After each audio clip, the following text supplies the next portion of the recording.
All right, rock and roll. Welcome one, welcome all to the Saturday edition of the Scorched Earth Political Podcast. Hi, I'm your host, John. And if you could kindly hit that like and subscribe button, it means a lot to us. Also hit that notifications. I'm giving you a laundry list here, okay? I'm giving you a bunch of stuff. But you know the reward is you get this great content every day, okay? Even when I don't have great content, maybe I have a story too. Maybe I'll make you chuckle a little. Maybe not even that. But hey, maybe you can write it off on your taxes as charitable deduction, right? All right, today is April 26, 2025, and we are off and running. We welcome sinner and saint, friend and foe. Everybody's welcome. We usually start out with a little story before we get into the hard edge of what the news is. And I've been talking about it on various podcasts over the last couple of days. You know, the NFL draft is going on. And it is just baffling to me how popular that is. I mean, there's nothing actually happening. People are drafting people to play on their teams. Nothing's happening. There's no action. And literally tens of thousands of people show up in Green Bay, Wisconsin to watch people read off cards. I'm like, God, has this society got that effing boring? Like, really? I'm thinking to myself, you know, there's like 10 minutes between picks. I'm like, what are they doing in the meantime? Are they going out and getting snacks? Are they barbecuing? I mean, you know, are they out there feeding Chub? That's super producer Stacy's new little woodland animal. I don't even get me going on it. Don't get me going on it. You know, I don't want to give out corporate secrets because, you know, this is going to be the biggest podcast. But I asked Stacy, I said, how's things going with Chub? And she said, they're going good, but I don't want to feed him too much. I don't want him to get dependent on me. I said, he's a wild animal. He got to be Chub because he found resources in the woods. She goes, I understand, but I'm making him lazy. Okay? And then she says, I purposely walk around that area so Chub doesn't see me. I'm like, wow, we're getting a little deep in here. We're getting deep. You think the animal is dependent on you. You know what? You can just walk by the animal and wave and not feed Chub. Trust me, when you do bring snacks later, Chub will come down from the tree and go to your hand. So I thought the sickness wasn't really that prevalent, wasn't that deep, but I was incorrect. Seems like I asked her, and I don't even know where this came from, but I am inquisitive. That's what makes the podcast so amazingly dynamic, is what did you do on Easter? Oh, big mistake, John. When you ask a question, sometimes people will answer you.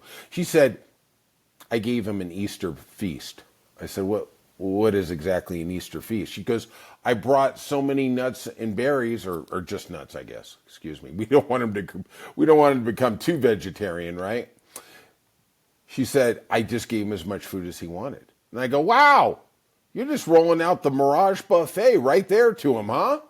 And she goes, yeah, but I think he got so full that he couldn't eat anymore. I said, you know, if you give an animal unlimited food like a dog, they will literally almost go till they explode. I mean, look at me. You put me in front of a buffet, let me tell you, they're going out of business. They're going out of business. Yeah, another tray of shrimp over here, buddy. You know, it's like Homer Simpson going to the buffet. And I said, wow. I said, how much did the little critter eat? Oh, he ate a lot. No kidding. So maybe Chub isn't around anymore. Maybe Chub just exploded in a mass of fur. I don't know. I'll have to look for an update. Actually, I've seen Stacy since then. I didn't ask for it. I guess I didn't want to have to. I'm a minister. That's another story for another day. Maybe I can do last rites on little Chub. Chub, you were a beautiful little squirrel, and Stacy took you under her wing, and you had a beautiful, beautiful day, a beautiful moment with her. She fed you till you exploded like the space shuttle. Forgive Stacy. I forgive you, Stacy. Bye-bye, Chub. All right, enough of that. You just never know where it's going to go here. I'm just telling you right now. All right. We're off and running. We're taking no prisoners, telling no lies. We're going to burn it all down here on a Saturday. Come and hear the truth. And here we go. Seems like my favorite jerk of all jerk, and I do usually use a little more strong language, but I'm trying to hold it back for the first 10 minutes. Some YouTube protocol or whatever all that nonsense is. You know, you think they wouldn't want to be busting down on me. They have an antitrust thing coming. They're probably going to have to spin off, YouTube and whatever that is. Why mess with me? Now we're going to community standards. We can let Donald Trump be an ignoramus, a vulgar human being, but yeah, we got to cut the F words out of John. All right, whatever. Right, it's whatever. We get to 3 million subscribers. I got a feeling that the worm is going to turn. All right, so a little background on me: union carpenter. I know, right? You can see construction worker all over me. I am an advocate for union rights. Unions have been the backbone of America, the middle class especially. They are actually the thing that gave us weekends. It gave us overtime pay. It gave us workers' rights. It was basically, without going too far down the boring rabbit hole, they came about out of Detroit against the auto workers. Henry Ford and other owners of other companies actually had people killing union workers, assassinating leaders, assassinating workers to stop unionization. This is like Norma Ray. If you've never seen it, Sally Field won an Academy Award back in whenever. I think the 20s. I think the 1920s. Yeah, exactly. And the unions have carved out very good middle class lives for people who did not get a college education. As anybody who has seen this podcast, I don't have the intellect or the intellectual acuity, let's call it, to go to college, right? I mean, I'm going to college, I got a mop in my hand, right? So I made a good living, whatever. A lot of people, they did. And actually, the funny part is, some of the smartest people I ever met were in the commercial construction trade, Brother Bill, Brother Eric, people like that. Very intelligent people. So the unions are always fighting. And basically what the premise is you get a group of people, they vote together, and if over a majority of them decide they want a union to represent them in negotiations for salary, benefits, things like that, then they're allowed to. Now, this is called collective bargaining.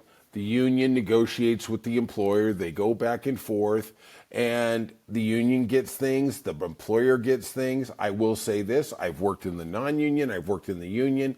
There is a higher degree, and I am not impugning anybody who's listening who's a non-union guy, because I've been there, or girl, but there is a different degree of responsibility, professionalism, just things like that. I keep saying I'm going to have to X those out. But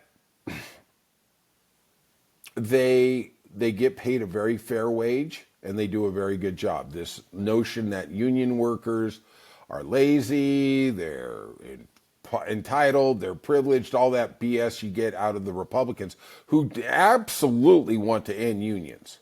Because when you have unions, workers actually have rights. They want to keep us, just like the electorate, when it comes to voting, the more that they can separate us, the more that they can hold down our power.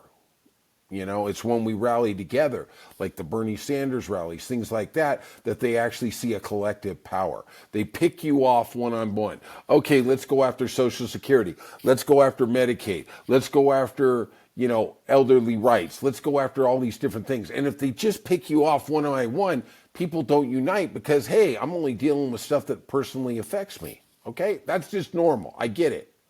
Well, a union is a group of people who get together behind one single voice, okay? It's worked very well, and it's been very productive for this country, for the business community. Most of the Fortune 500 have unions, okay? They have those things. The federal government has a lot of unions. and they're incredibly professional and they're incredibly efficient, right? I saw a statistic today, now try and get your head around this, that the federal government has less workers today, before Doge, before Trump even walked in, they have less workers today than they did 20 years ago in 2005 by about 9%. Now, most people wouldn't think that. You think, oh my God, it's bloated, it's inefficient. Well, it's not actually. Your facts are incorrect. And I'm going to throw another fact at you. I know we're deviating a little here. You know, I'm getting bloody effing tired of this Doge. We're cutting all this waste out of government. Okay? I saw a CEO on another podcast. Okay? And he was in awe of the federal government. You don't hear that too often, right? And he brought up a salient point that I am really going to start pounding home. Is Doge has claimed that they have $150 billion in savings. That's a big number. That is a big number. Okay? No doubt about it. But I will fight back on that number because they think by stopping paying agencies that they're obligated to pay, like USAID, Social Security, things like that, that they're saving money. They're not. They're just not paying. But let's give the devil, let's give the reprehensible Doge people their day. Let's say it's 150 million. Let's not say it's 60 million like the New York Times does. Okay? The New York Times is just using facts. So let's not denigrate the argument here, right? Don't bring facts in, John. That just confuses them. Yeah, no kidding. So the federal budget is over $7 trillion. That's okay. Yeah, it's huge. We run a deficit, $7 trillion, right? Off the top of your head, what is 150 billion out of 7 trillion? Yeah, you knew it. I knew you were smart. That's why you're listening to this podcast. It's 2%. 2%. That's what they found. 2% of waste. Now, this CEO said it, and he said it so correctly. He goes, I wish my best business ran at only a 2% inefficiency. Like, wow. Yeah. 2%. 2%. Okay. Enough with that. We'll deal with that another day. But I want that to stay into your ecosystem. That this idea that the federal government is bloated and out of control is just bullshit. 2%. That's all they found, 2%. Straight up, just numbers. That's their numbers. That's not my numbers. That's their numbers. Wow. Give yourself a pat on the back, Elon. Hopefully your hair transplant doesn't fall out, okay? Hopefully it doesn't stop you from in vitro fertilization of that next little UPS or FedEx kit you send out to some right-wing influencer on the internet. So Trump has started a vicious attack on federal collective bargaining rights.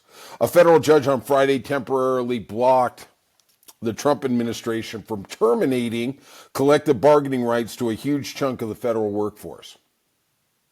This is a serious assault on unions in this country. And they're taking aim at the federal ones. They're going to come after everybody else. They straight are. The Republicans are not friends of unions. They are not in any way, shape, or form. And I am a proud member of the Southwest Carpenters, okay?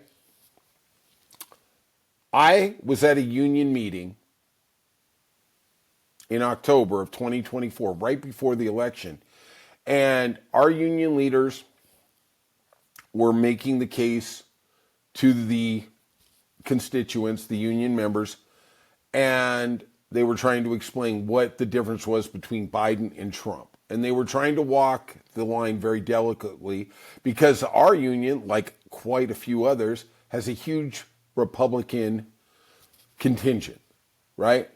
When they got done, I stood up and I made my 5-minute mark. The union was kind enough to let me speak. And I, for 5 or 10 minutes, whatever, you know how I am. I think I'm only speaking for 5 minutes and it's actually 50. And you've already had one nap, you've woken, and then you've actually had another nap. That's how boring I am. But I was telling them about that Trump has the ability to name members of the NLRB, that those are the people who set the rules for collective bargaining, that he also has the ability to do right to work and go after unions. I'm telling you, in this hall where there was probably 80 people, I'm going to be honest with you, our union does a great job, but the 80 members were only there because they wanted the fucking free donuts and coffee.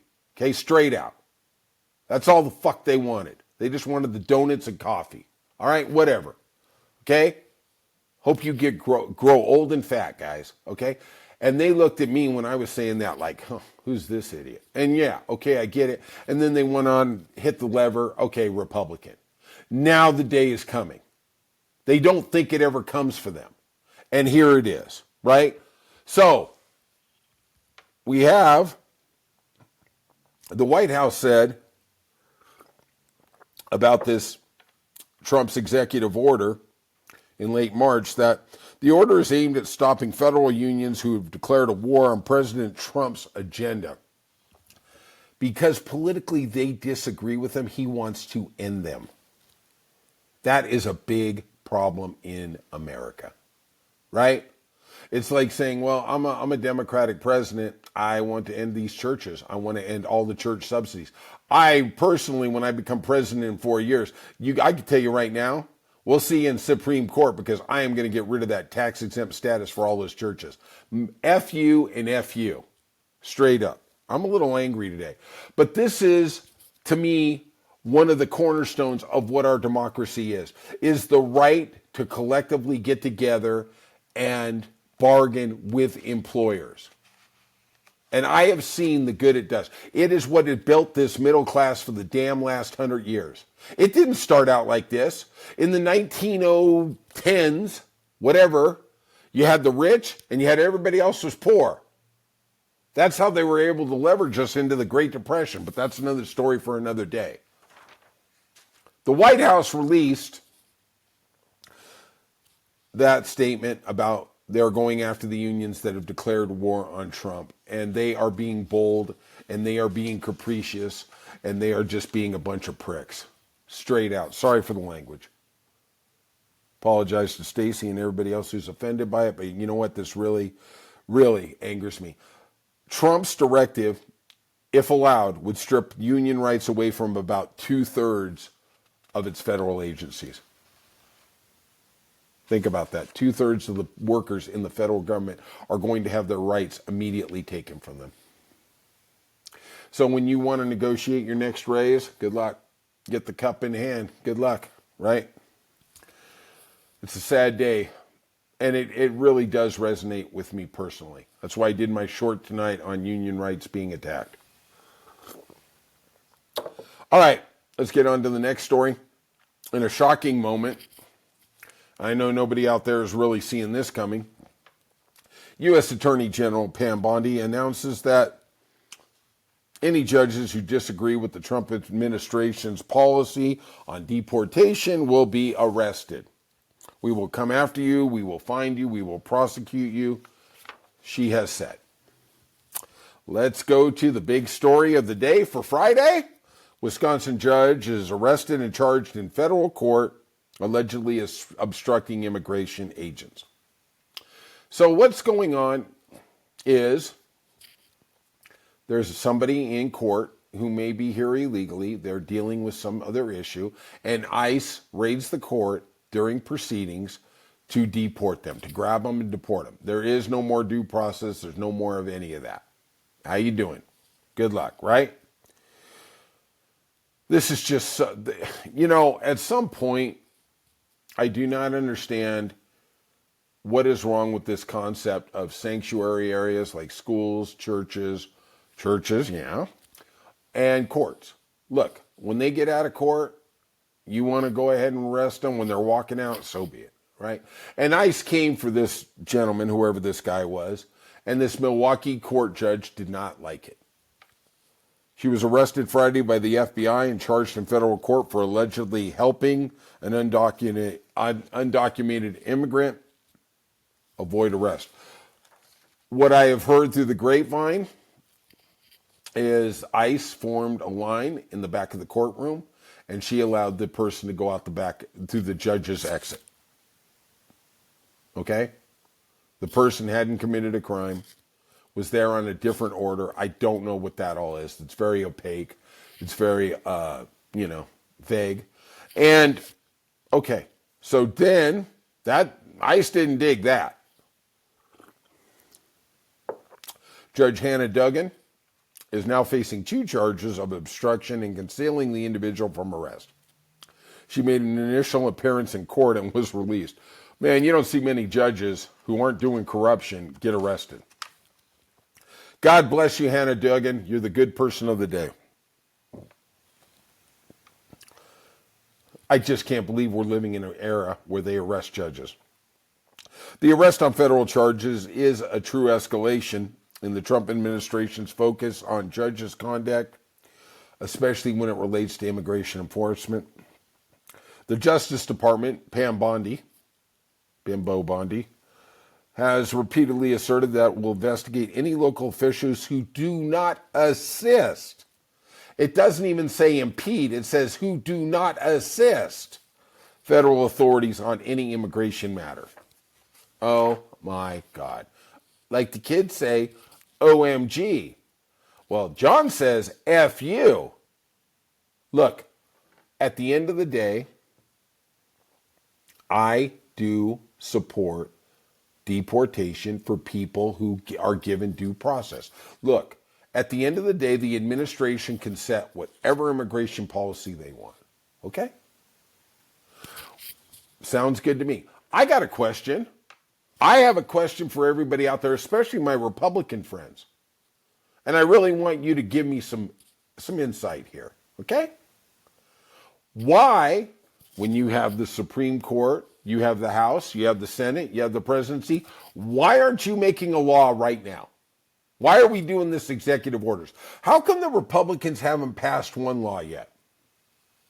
Can you explain that to me? You have all the power.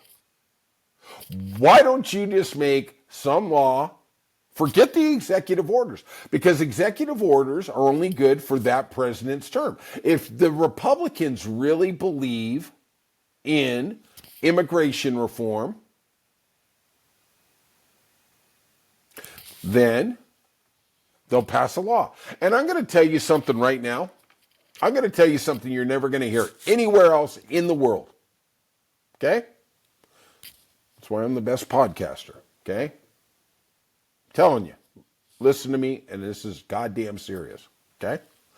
You want to end illegal immigration? I can end it in 10 seconds. I can end it in 10 seconds. John, what you talking about? You crazy. I know I'm crazy, but I can end it in 10 seconds. You want to know how you end it in 10 seconds? I had this discussion with a Republican the other day. I said, here's what you do. The first employer who hires an illegal immigrant, you put them in jail. And then when the second one does, you put them in jail. You know, I did some research on a story probably about 2.5 months ago about this. I didn't like the story, so I moved off it. But I was Googling for evidence of the last time employers, this is California, biggest state in the country. In California, that an employer was put in jail for hiring an illegal alien. Okay? Didn't find any. There was some weird case in 2013 where an employer got put in jail, but it wasn't really obvious if it was because of that or whatever. Now, I know what my little Republican contingent friends are saying right now. They're, well, California's a liberal state. They're not going to do it. So then I went to Texas. I couldn't find anything there for the last 12 years either. Now, we're not going to call Texas a bastion of liberal ideology, are we? How come Greg Abbott and Texas all conservative. Why don't they put employers in jail if they hire an illegal immigrant? If it's that big of a deal, if it's that crushing, if it's that's a war, why don't you do that?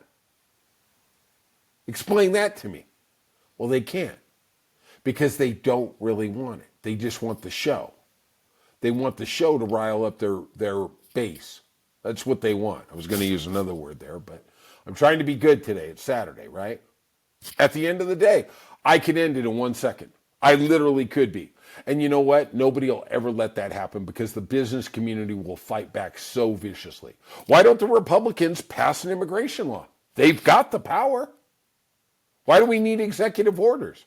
Because this is, and I know you already know this, the reason they're not going to pass a law is because they got to vote. They got to go on the record. And then we get to see which idiot representatives and senators said, okay, let's go. Why don't they put a law out? All right, it's what it is. It's what it is. But that's how you solve illegal immigration in literally 10 minutes. I am going to end your day with an uplifting story. May not seem like an uplifting story, but we're going to go there. This is the bright side of the news. I used to do odd side of the news, odd things in the news. This is going to be bright side of the news. Seems like in the last couple of days, the Russian authorities have launched a criminal inquiry into the death of Lieutenant Yaroslav Moselnik. Yeah, who is he, John?